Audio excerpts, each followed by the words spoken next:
looking at the different areas of my business that like I can improve on or make more efficient, or let me add something here. Like, it's kind of like a sick addiction to me. You know, I would spend hours working on things like that. The other thing is, for me personally, like, I'm having fun with it. Right. You know, like, I'm having fun doing these builds. I'm having fun doing projects for homeowners and other investors.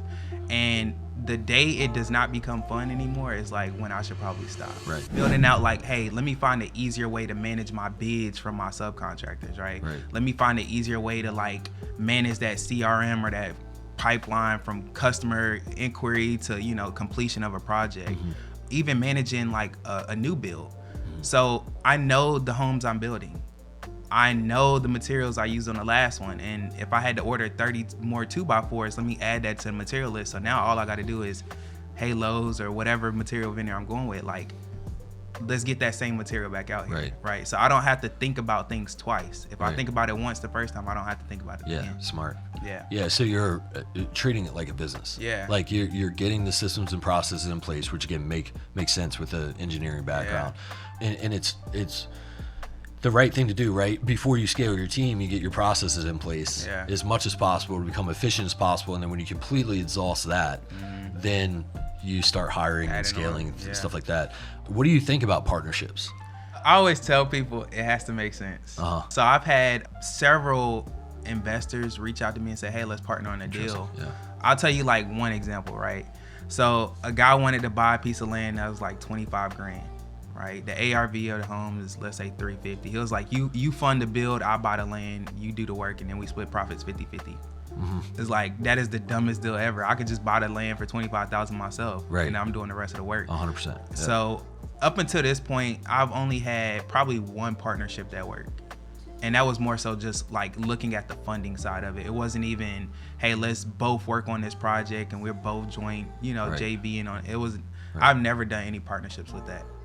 It's a marriage, and it has to fit very well to make this work. So definitely choose carefully, and it's one of those things, like, if your ambition is to build 200 homes a year, then maybe you get a partner, right? Because you can go faster with a partner if you find the right one and the relationship works. But if you're rolling and you're scaling and you're doing what you're doing and you're doing fine by yourself, because I think a lot of people struggle with putting the processes and systems in place and building that efficiency, and so they need to stack their team a little bit more to kind of make up for that.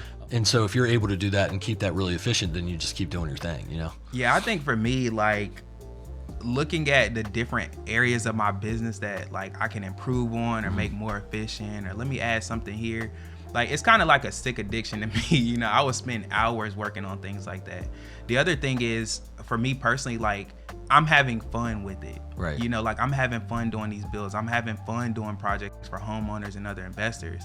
And the day it does not become fun anymore is like when I should probably stop. I had another small business before this. It was called the Mill Maker. So I used to do woodworking, just having fun with that. And it started as a hobby. I turned it into a business. I was in a few local stores. I remember I had finished up my orders for the week. And I remember being out with my friends on a Saturday, and I got another order to my email, and I was like, oh my God. Like, I was so annoyed that I had another order.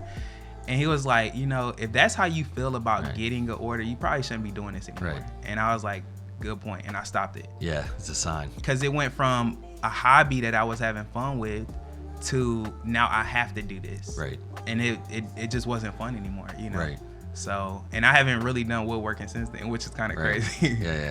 Yeah, I think there's a couple sides to that. Like, one, there's that side where, like, if you're doing that work because you enjoy it, and then it becomes a business, it might take the fun out of it.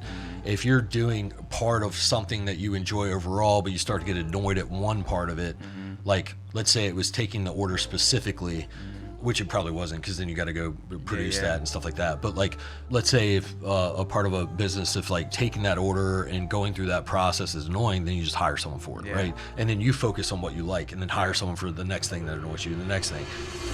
To me.